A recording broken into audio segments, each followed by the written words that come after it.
अस्सलामुअलैकुम, मैं हूं डॉक्टर फिजा खान और मैं हूं पाकिस्तान। खैबर पख्तूनख्वा के मुख्तलिफ अजला में बादल फटने के बायस पैदा होने वाली सैलाबी सूरत हाल ने तबाही मचा दी। डीसी बुनीर ने सैलाबी रेलों में मुतादिद अफराद के जाम बहक होने की तस्दीक कर दी है और सूबे में मजमूई अमवात 100 से तजावुज कर चुकी हैं। इमदादी कार्रवाई के दौरान खैबर पख्तूनख्वा हुकूमत का हेलीकॉप्टर क्रैश कर गया, जिसके नतीजे में 3 अफराद शहीद हो गए।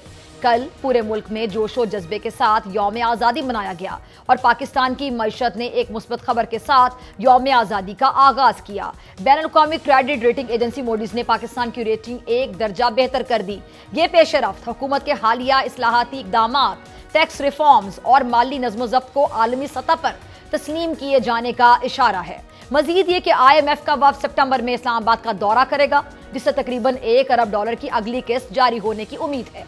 माहिरीन के मुताबिक ये रकम न सिर्फ ज़र मुबादला के ज़खायर को सहारा देगी बल्कि रुपए की कदर को भी मुस्तहकम रखेगी। तहा मुआशी और सियासी दबाव अभी ख़त्म नहीं हुआ। हुकूमत, अवाम और अफवाज पाकिस्तान ने इस यौम आज़ादी को मारका हक की याद के साथ जोशो जज्बे से मनाया और दूसरी जानिब तहरीक इंसाफ ने 14 अगस्त के दिन एहतजाज किया। इससे पहले भी तहरीक इंसाफ अहम मौक़ों पर एहतजाज की हिकमत अमली पर अमल पैरा रही है। अब सवाल ये पैदा होता है कि मुल्क में जारी सियासी अदम इस्तेहकाम का खात्मा आखिर कैसे मुमकिन है।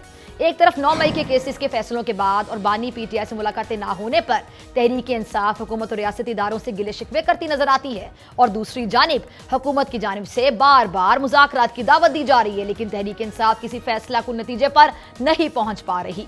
इस हवाले से डेप्यूटी वज़ीर-ए-आज़म इसहाक डार साहब और स्पीकर कौमी असम्बली अयाज सादिक ने कहा, जरा सुनिएगा।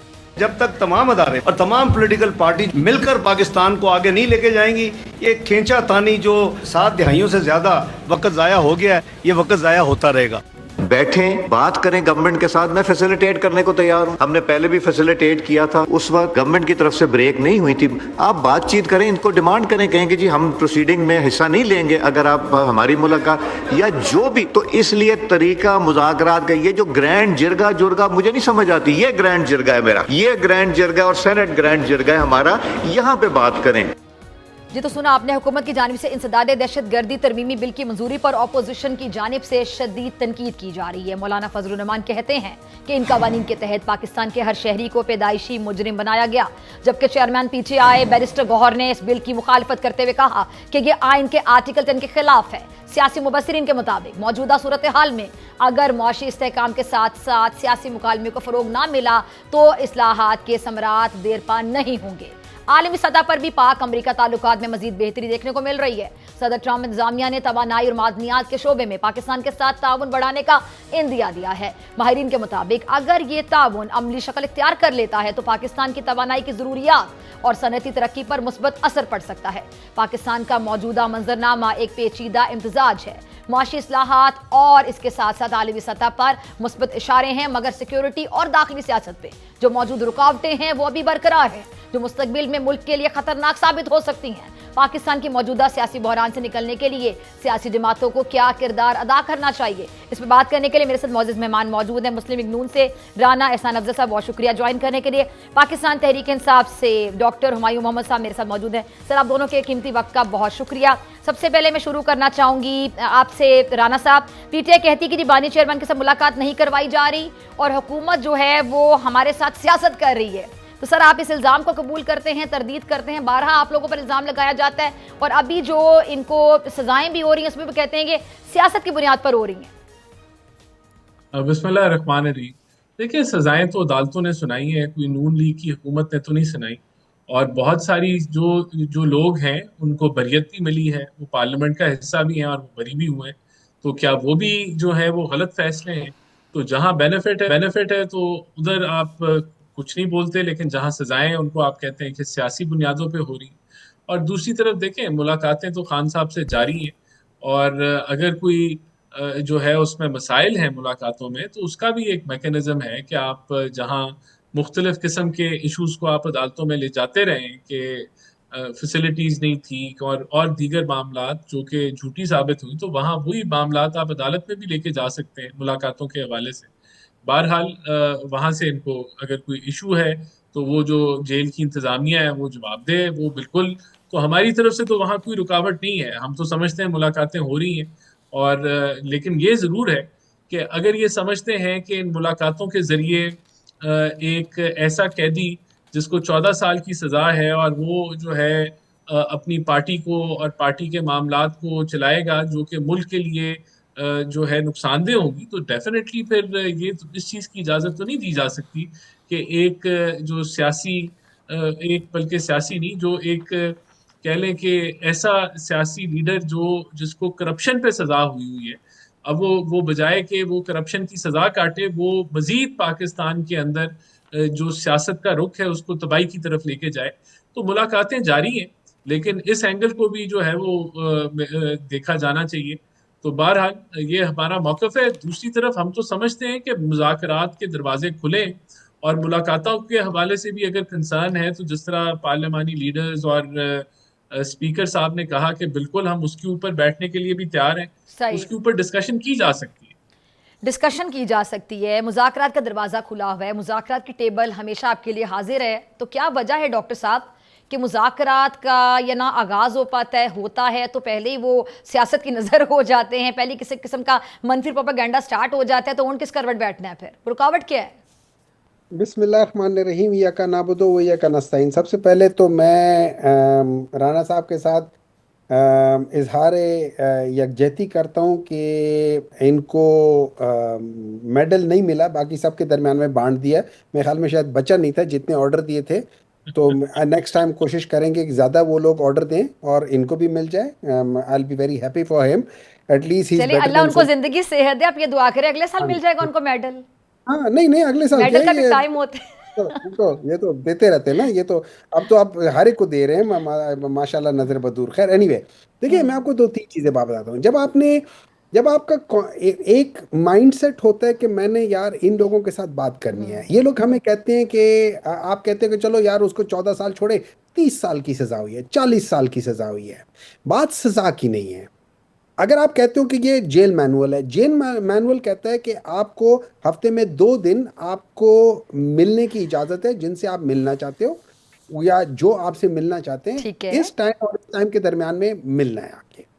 उसके ऊपर पिक एंड चूज करना किसी का नहीं होता। अगर मैं जाता हूँ अपनी मर्जी से, मैं जेल के अंदर जा सकता हूँ, मुझे कोर्ट ने इजाज़त दी है कि मैं चला जाऊँ, मैं चला जाता हूँ वहाँ पे। इमरान खान मुझसे नहीं मिलना चाहता, वो आएगा नहीं मुझसे मिलने। उसको पता चलेगा डॉक्टर माही आ रहा है, वो कह के यार मैं नहीं मिलना चाहता, he will not come. But मैं कोर्ट ने जब मुझे इजाज़त दी है कि आप जाके मिलो, मैं कम से कम जेल के अंदर जा सकता हूँ क्योंकि कोर्ट के ऑर्डर्स हैं। सही।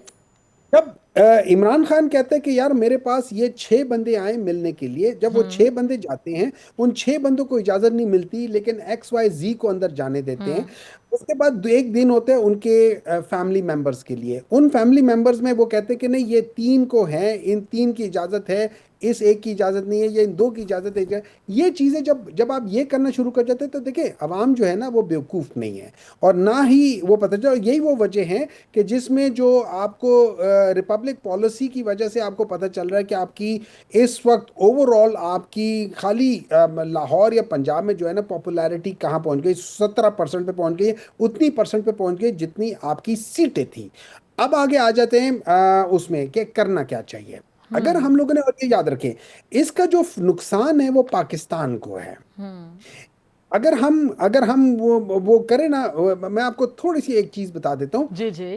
पाकिस्तान का तराना है ना, उसको अगर आप थोड़ा सा समझ लें बजाय रट्टे की तरह करने, वो कहते हैं पाक सर जमीन का निजाम। मतलब पाक सर जमीन का निजाम क्या होगा? कुव्वते अखुवते अवाम मीन्स अवाम की यकजहती या जो ब्रदरहुड है उसकी एक ताकत होगी। ये पाकिस्तान का निज़ाम होगा। इसमें ना पॉलिटिशियंस का नाम है, ना इंस्टीट्यूशंस का नाम है, ना इस्टेब्लिशमेंट का नाम है, ना जुडिशरी का नाम है। ये बेसिकली क्या हुआ है, अवाम है। मुझे बात बताएं, आज टसोरी साहब जो हैं वो कहते हैं, और ये एक आईनी ओहदे पर बैठा शख्स बैठा है, वो कहते हैं कि हमें वोट दो, अगर नहीं दोगे तो क्या होगा? जिनको वोट दिया निकला तो नहीं है, तो उससे बेहतर आप हमें दे दो, निकलेगा तो सही, या जो भी है। So he is actually publicly accepting कि जो आप वोट डालोगे उसकी हम इज्जत नहीं करेंगे, हम वो वोट करेंगे, हम उन लोगों को मानेंगे, उन लोगों को देंगे, मतलब जिसको हम चाहेंगे उनके डब्बे से वोट निकल आएगा, जिनको नहीं। ये अगर हम इस तरीके से हैं तो ये मुल्क नहीं चलेगा, चाहे आप नेगोशिएशंस करें या नेगोशिएशंस ना करें। सही। अब बात करते हैं नेगोशिएशंस के लिए। उसके लिए आप, मैं ये नहीं कह रहा हूं, किसी ने ये नहीं कहा कि इमरान खान को बाहर निकालो, सही। किसी ने ये कहा। मैं ये कह रहा हूं कि अगर आप नेगोशिएशंस करना चाहते हो तो सबसे पहले आप अपने एक्ट्स एज पर लॉ ले आओ। मैं ये नहीं कह रहा हूं आउट ऑफ द लॉ लेकर जाओ। मैं ये नहीं कह रहा हूं कि इमरान खान के लिए भी जो जो कोर्ट है वो चली जाए और जाके उनको बायोमेट्रिक जेल में कर ले। उनको उसी लिहाज से होना चाहिए जैसे होना चाहिए, या एयरपोर्ट पे कर ले। देखिए, जब हम लोग डिसीजंस लेते हैं, जब हम मेरिट पे डिसीजंस लेते हैं, तो उसका टोटल सिस्टम फर्क है। आप आए, हमसे बात करें, आप आए, पाकिस्तान की जो पॉलिटिकल जो पीटीआई की जो पॉलिटिकल लीडरशिप है उसको इमरान खान से मिलने दें। ठीक है। जो मैं आपको एक चीज़ बता देता हूँ, आपको पता है 25 जनवरी 1978 जुल्फिकार अली भुट्टो का जब केस हुआ था, उसको उस कोर्ट के अंदर लोगों का दाखिला मना कर दिया था, बिल्कुल इसी तरीके से जैसे अभी सीक्रेट ट्रायल हो रहा है इमरान खान का, किसी को नहीं जाने देते। अच्छा, नंबर 2, भुट्टो 18 दिसंबर 1978 भुट्टो को कहा था कि आप अपने, वो भुट्टो ने कहा था मैं अपना केस खुद लड़ूंगा। 25 दिन तक उसको साफ पानी नहीं दिया था, एग्जैक्टली जैसे इमरान खान कह रहा है। तो आप ये देखिए, सारी आप चीजें लोग इमरान खान साहब के केस को भुट्टो साहब से बार बार कंपेयर क्यों करते हैं? नहीं नहीं, मैं देखिए, मैं केस को कंपेयर नहीं क्या कर रहा हूं। सोचकर? मैं आपको बता रहा हूं, मैं आपको ये बता रहा हूं कि वो सारी चीजें जो उस वक्त हो रही थी, जिस वक्त एक मार्शल लॉ था, जिस वक्त एक डिक्टेटर था, आज इनकी हुकूमत एग्जैक्टली वही कर रही है। क्योंकि वो जो मार्शल लॉ लेकर आया था वो इन्हीं को तो लेकर आया था। इनकी जहनियत वही मार्शल लॉ वाली है। आज ये सारा वही काम कर रहे हैं जो उस वक्त ज़ियाउल हक कर रहा था, आज ये मियां नवाज शरीफ साहब की गवर्नमेंट कर रही है।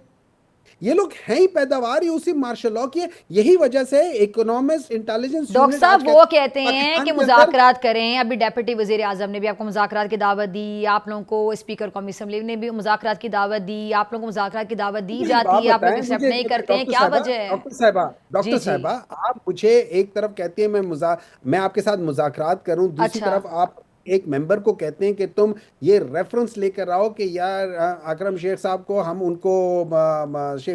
उनको वो करेंगे, ये डिसीट करेंगे।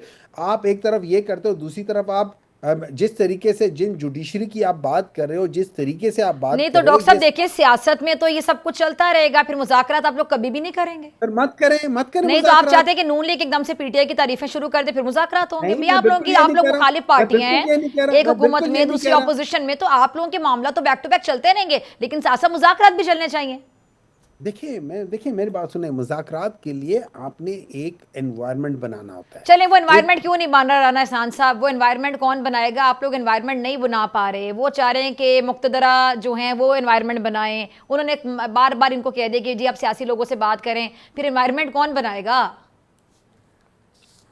देखिए, बात ये कि एनवायरनमेंट तो जब आप बैठते हैं टेबल के ऊपर और बातचीत शुरू करते हैं तो खुद ही बन जाता है ना एनवायरनमेंट। अब आप पहले से ही अपनी एक फहरिस्त लेके खड़े हो जाएं कि ये फलाने मसाइल, तो अगर आप अपने मसाइल बैठने से पहले हल करने हैं तो फिर बैठना किस लिए? और ये कहना कि माहौल जो है, अकरम शेख साहब का जो इशू है, इंशाल्लाह ऐसा कुछ नहीं होने जा रहा, वो भी रिजॉल्व हो जाएगा। कोई उनको डी सीट नहीं करने जा रहे मेरे ख्याल से। ये एक जब आप एक एग्रेसिव और पोलराइजेशन और एक नफरत की जो फिजा है उसको बढ़ाते हैं तो फिर आपको रिएक्शन भी मिलता है। लेकिन हम कोई गैर जमहूरी अमल नहीं करेंगे। अगर कोई 40 दिन एब्सेंट रहा है या 60 दिन एब्सेंट रहा है, उस बेसिस पे मैं नहीं समझता कि कोई डिस्क्वालिफिकेशन होनी चाहिए, और ना कोई ऐसा मुझे लगता है होने जा रहे हैं। ये मैं नहीं समझता। देखिए, दूसरी बात ये है कि माहौल तो प्राइम मिनिस्टर जब हाथ मिलाते हैं ऑपोजिशन लीडर से या बैरिस्टर गौहर से, तो ये माहौल बनाना ही है ना। अगर स्पीकर कहते हैं कि हम आपकी मुलाकात का इशू भी आप ले आए, आप हाउस में बैठे इन प्लेटफॉर्म को इस्तेमाल करें, तो ये माहौल बनाना ही है। ठीक है। अगर प्राइम मिनिस्टर कहते हैं कि हम हाउस में कमेटी बना देते हैं, आप उसमें आके बैठ के बातचीत करें, ये माहौल बनाना है ना। अब आप देखिए, इम्तिहान तो हमारा होना है। अगर आप इन ऑफर्स को कबूल कर लें और आपकी जो भी शरायतें आप रखते हैं और हम उस पर कमिटमेंट करते हैं और पूरा नहीं उतरते, तो एक्सपोज तो हम ही होंगे ना। लेकिन आप तो उस मौके पे आने नहीं देते बात। आपने बड़ी गहरी में से बात की। आप आप तो बातचीत जो है वो ना स्टार्ट करते हैं उससे पहले ही, और जब कहीं चीजें बढ़ती हैं तो आप उसको सैबोटाज कर देते हैं। तो ये तो देखिए मसला जो है वो इनका नहीं है। जो जो हुमायूं साहब हैं, डिसेंट आदमी है, इसी तरह इनके जमात में बहुत बहुत डिसेंट लोग हैं, लेकिन इनके पल्ले है ही कुछ नहीं। ये अपना ना जहन इस्तेमाल कर सकते हैं, ना गौहर एजाज साहब जो है, सॉरी, जो बैरिस्टर बैरिस्टर गौहर गौहर साहब। हैं, जी, जो बैरिस्टर गौहर साहब जो हैं वो अपना कोई जहन से कोई चीज कर सकते हैं, ना जो पॉजिटिव लोग हैं वो कोई अपने जहन से कोई चीज कर सकते हैं। इनको तो जो इनको लकीर के फकीर है, अगर उन्होंने कह दिया नहीं बैठना तो नहीं बैठना, तो ये एक चीज है जो रुकावट बनी हुई है और कोई मसला नहीं है। देखें, इनके बहुत सारे इनके मेंबर्स 80-90% मुस्बत सोच रखते हैं, लेकिन वो सोचने का जो अमल है उसके ऊपर ताला लगाया हुआ है खान साहब ने। अगर मुल्की मफाद पे भी बैठना है तो आप नहीं बैठ सकते, क्योंकि खान साहब जो हैं आड़े आ जाते हैं। तो ये जब तक इस कैद से नहीं निकलेंगे कि हम अच्छे और सब बुरे, जो इनके खान साहब का नैरेटिव है, अपने ही नैरेटिव के ये कैदी हैं, तो ये मसाइल हैं। हमारी तरफ से कोई रुकावट नहीं है, हमारी तरफ से दरवाजे खुले हैं, हमारी तरफ से पॉजिटिव जेस्चर चले है। ठीक है जी। ये जो है मुख्तलिफ कौमी ठीक इशूज है। के ऊपर अगर बातचीत करना चाहते हैं हम तैयार हैं, अपने पर्सनल इशूज पे बातचीत करना चाहते हैं हम तैयार हैं। ठीक है डॉक्टर साहब, राणा साहब के मुताबिक आप लोग अपने नैरेटिव के कैदी हैं और ये दरवाज़ा जो आपने खुद खोलना है, तो फिर ये जो कैदी नंबर 804 हैं आपकी पार्टी के इमरान खान साहब, उनका दरवाज़ा खुलता हुआ आपको नज़र आता है? क्योंकि मुज़ाकरात के बगैर तो फिर जारी बात है, मामला आप कैसे देखते हैं फिर? देखिए, मैं लेट मी क्लियर इट। ना इमरान खान ने कहा है, ना किसी हम लोगों ने कहा है कि जी आप इमरान खान को आउट ऑफ द वे किसी भी तरीके से उनको कर लो। इमरान खान ने कहा है कि मैं अपने लिए, अगर इमरान खान ने अपने आप को निकालना होता ना जेल से, इमरान खान आज से 1.5 पौने 2 साल पहले निकल चुका होता। और all he has to do is कि वो उसको कहा गया था कि यार तुम 3 साल के लिए खामोश रहना और जहाँ मर्जी चले जाओ। अगर बनी गाला में लेना बनी गाला, बस सिर्फ ये है कि हमें क्रिटिसाइज मत करो और 3 साल के लिए खामोश रहो। इमरान खान उसी वक्त वो डील कर लेता। इससे अच्छी डील और क्या हो सकती थी? ना उसको जद्दा जाना पड़ रहा था, ना उसको लंदन जाना पड़ रहा था। वो तो उधर ही करके सब कुछ कर रहा था, तो लेकिन उसने नहीं किया क्योंकि उसने कहा है कि यार मैं निकलूंगा डॉक्टर साहब, अपने। राणा साहब साथ बैठे हैं, मुस्लिम लीग नून वाले कहते हैं कि इस किस्म की कोई ऑफर नहीं दी गई थी पीटीआई को, ये खुद से ऐसी बात करते हैं। मैं आपको बता रहा हूँ, मुझे आके एक बंदे ने कहा था कि डॉक्टर साहब मैं आपसे ये बात करना चाहता हूँ, आप क्या दरमियान में बात कर सकते हो खान साहब के साथ कि ये ऑफर। मैंने कहा ऑफर क्या है? उन्होंने कहा कि 3 साल के लिए खामोश रहो और जहां मर्जी चले जाओ। मुझे कहा गया था, किसने कहा था मैंने आपको? उसको छोड़ दे, किसने कहा था? सर इसमें लेकिन तो कोई भी कुछ भी कह दे, मैं कहूंगी मुझे किसी ने ये कहा था। एक मिनट सर, मतलब देखिए कोई फैक्ट बेस्ड बात करें ना। मेरी बात सुन ले। उन्होंने मुझे कहा था डॉक्टर साहब, इसी तरह राणा साहब की तरह कहता है आप एक डिसेंट आदमी सर हो, देखिए ऐसे आप तो कोई भी झूठ कह दे बोलो ना। तो मैं आपको नून लीग से किसी ने कहा था? नहीं नहीं नहीं नहीं नहीं, नून लीग का इनके पास है क्या? हुकूमत? they are not the decision makers। इनके पास हुकूमत है सर फिलहाल। अच्छा एक बात बताएं, आपने अभी वो पंजाब है इनके पास, विफाक है आपने इनके पास, सियासी पावर है फिलहाल इनके पास। आपने जनरल दुरानी साहब ने जो अभी लेटर लिखा है, हाँ। कल का जो लेटर लिखा था, आपने वो पढ़ा है? सर मुझे सिर्फ ये बता दें आपसे किसने बात की थी?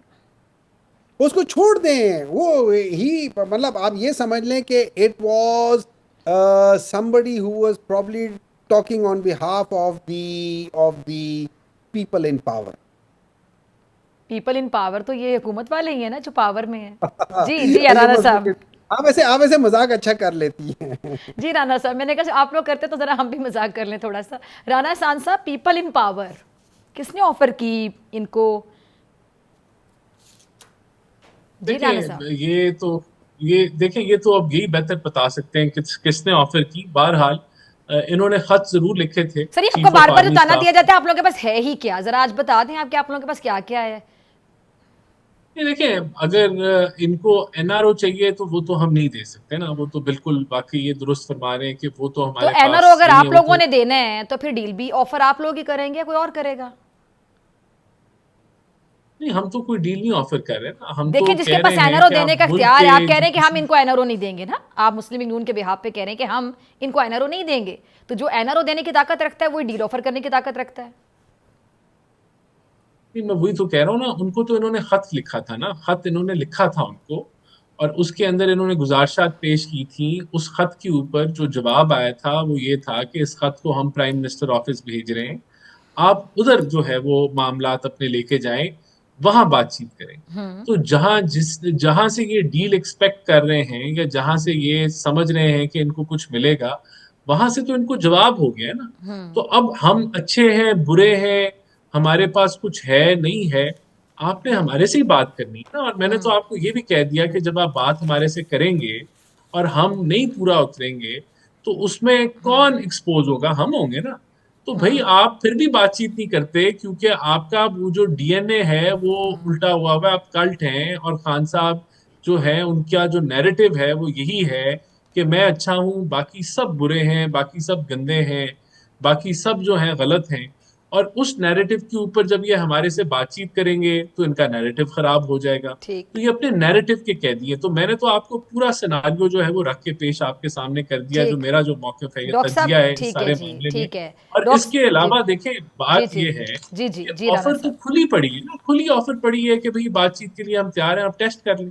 चलिए ठीक है। अच्छा जी, आपका लास्ट कमेंट हुमायूं साहब। देखिए, एक बात याद रखें, इस मुल्क की बका एक पॉलिटिकली स्टेबल पाकिस्तान के ऊपर है। अगर आप जो पॉलिटिकली आप जिसको बनने नहीं देना चाह रहे पॉलिटिकली स्टेबल, लेकिन आपसे पॉलिटिकली अनस्टेबल भी नहीं बन रहा। सुनिए, इट इज इनस्टेबल।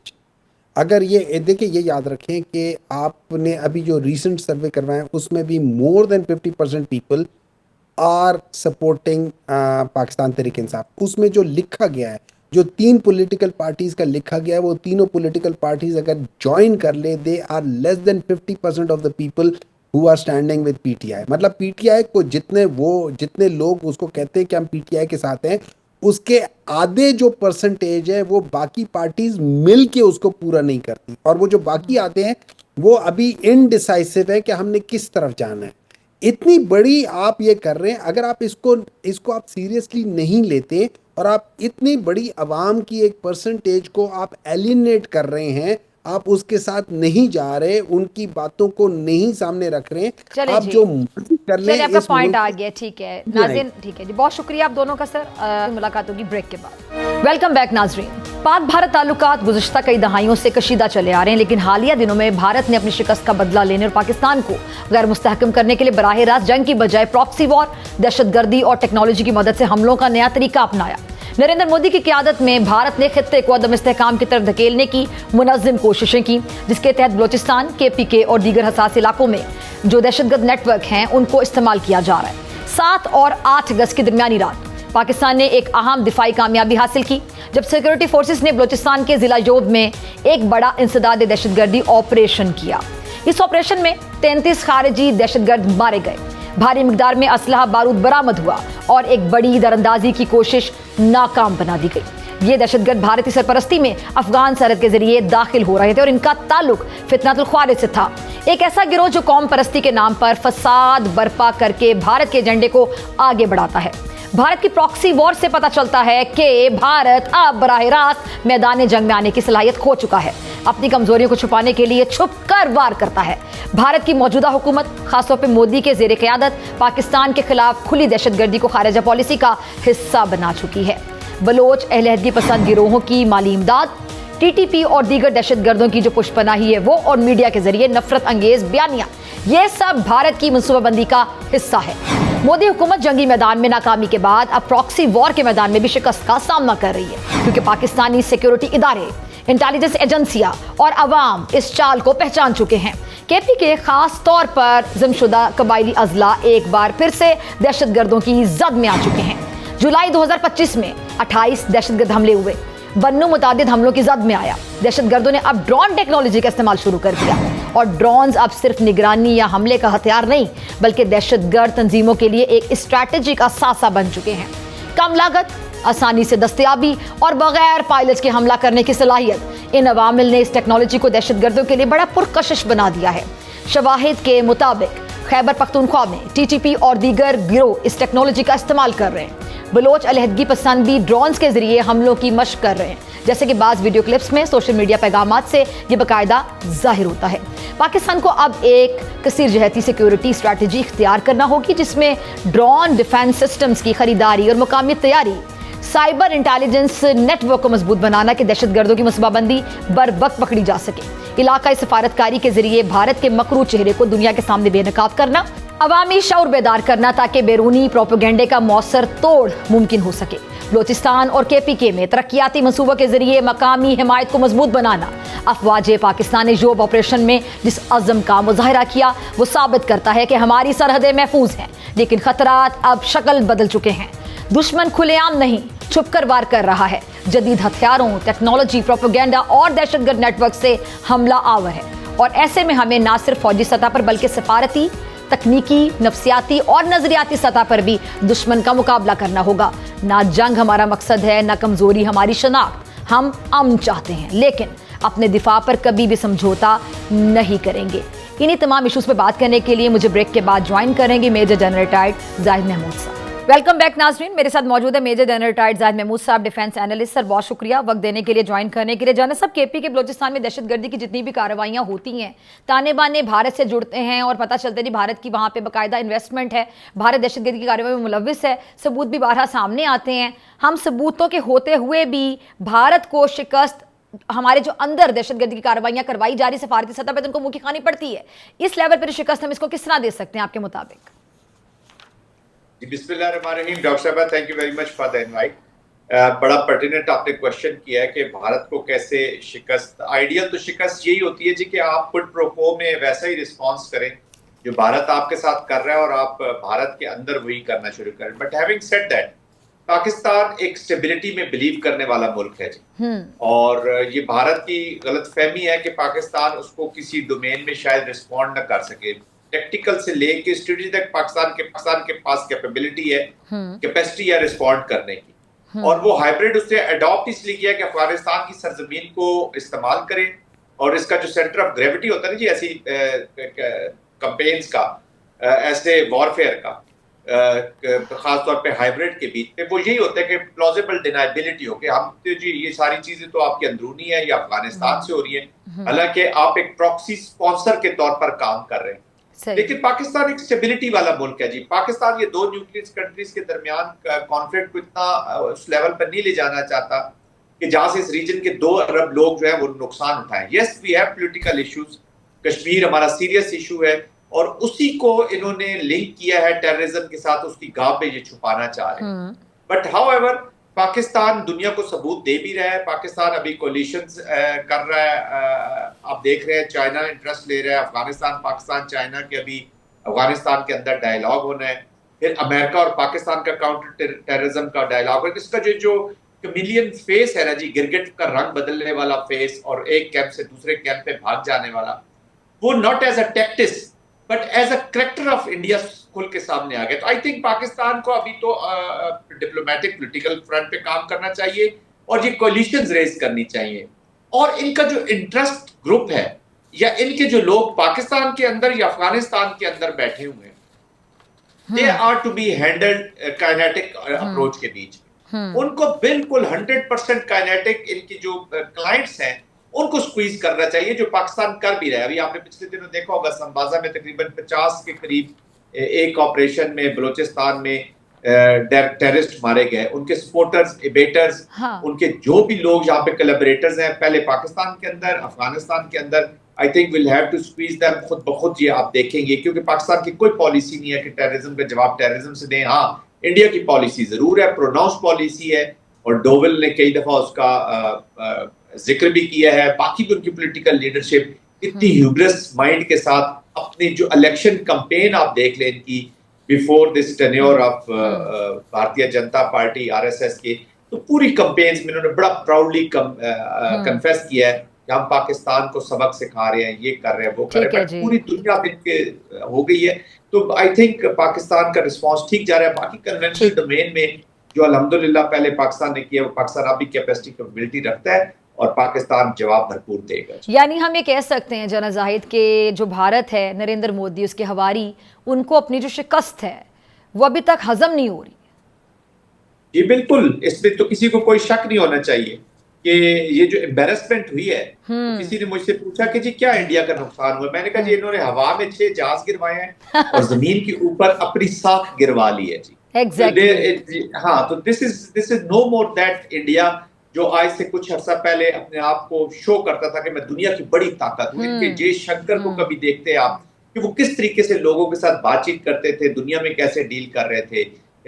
आप इनके जो डिफेंस मिनिस्टर हैं उनको आपने स्टेटमेंट्स देखी, डोवल की देखी, आपने मोदी साहब की जो स्पीच है, कभी ये हाउडी मोडी कर रहे थे, कभी ये माय फ्रेंड ट्रम्प बोल रहे थे, कभी ये कह रहे थे आपकी बात ट्रम्प सरकार, वहां पे ये जिलसे कर रहे थे, ट्रम्प की कैंपेन कर रहे थे, और अभी अपना सा मुंह लेकर दुनिया में फिर रहे हैं। और कुछ अर्सा पहले डॉक्टर साहब आपको याद होगा कि एससीओ का एलामिया साइन करने के पाबंद नहीं थे, यानी कि ये कह रहे थे कि जी चाइना हमारा नंबर 1 एनिमी है, पाकिस्तान नंबर 1 एनिमी है, टर्की हमारा नंबर 1 एनिमी है, हर एक को ये नंबर 1 एनिमी के तौर पे सामने। और अब जब जूते पड़े हैं इनको ट्रम्प की तरफ से, या इंडिया को has been cut to the size by United States of America in all domains, कि आप ब्रिक्स में अमेरिका की पॉलिसियों के खिलाफ कार्रवाई कर रहे हैं और इधर आप उनके साथ दोस्ती भी। मैंने इनके ऊपर इसलिए एक आर्टिकल भी पिछले दिनों लिखा कि कमिलियन डिप्लोमेसी है इनकी, गिरगिट की तरह रंग बदलते हैं, which has appeared as the not the tactics but character of Indian state की, ये इनका किरदार है जी। और ये बिल्कुल अच्छा जनरल साहब, आपको नहीं लगता कि अब ये जो चूंकि दहशतगर्दी की कार्रवाई में किस तरह मुलविस है, केपीके में बलोचिस्तान में कैसे दहशतगर्दी करवाते हैं, और पूरी दुनिया ने भी देख लिया कि कैसे मिस एडवेंचर करने की बार बार कोशिश करते हैं,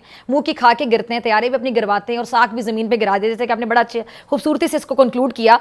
तो ये मामला अब हमें अक़वाम मुत्तहिदा समेत दीगर जो आलमी इदारे हैं वहाँ तक जाके उठाना चाहिए। सिफारती सतह पर नो डाउट हमने मामला उठाया, ये जो अभी वॉर एडवेंचर उन्होंने करने की कोशिश की, लेकिन आपको नहीं लगता कि अब वक्त है कि हमें कश्मीर का मामला बहुत हम सिचुएशन का फ़ायदा उठाते हुए, या जो माहौल इस टाइम पे बना हुआ है, अगर मैं कैश का वर्ड इस्तेमाल करूं कि इस माहौल को कैसे कैश करवा सकते हैं कि हम कश्मीर का मामला जो कि बरसों पुराना मामला है उसको अब अच्छे तरीके से हाईलाइट कर सकें कि उसका ऊंट किसी करवट बैठ सके, कोई हल निकल सके।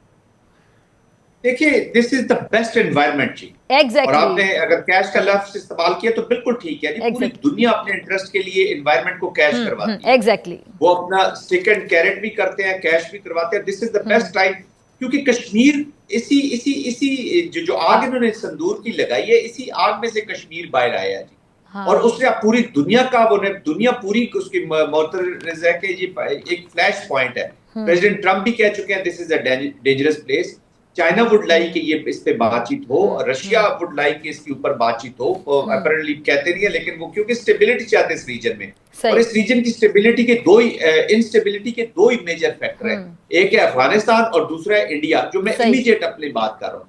फिर वॉर ईरान में पड़ी हुई है, मिडिल ईस्ट में पड़ी हुई है, पूरी दुनिया इस वक्त मुतवज्जो है आपकी तरफ। और इस वक्त you have the best environment. इस वक्त पाकिस्तान अल्हम्दुलिल्लाह एक ऐसी सेंट्रल स्ट्रेटेजिक प्लेस पे आ गया हुआ है कि आपके अमेरिका के साथ भी तल्लुकात है, चाइना के साथ भी तल्लुकात है, रशिया के साथ भी फेयरली होके आपके तल्लुकात है, ईरान अब आपकी तरफ देख रहा है, अफगानिस्तान वाया चाइना, मतलब हमारे लिए गोल्डन टाइम पीरियड का आगाज हो चुका है। लेकिन इसको हमने अपनी बेहतरीन हिकमत अमली के तहत कैसे कैश करवाना है, ये हमारी जहानत पे डिपेंड करता है। देखिए ना डॉक्टर साहब, देखिए कई जंगे हैं, नैरेटिव की जंगे हैं, और नैरेटिव इस वक्त पाकिस्तान का रियलिटी बेस्ड है, सच के ऊपर बेस्ड है।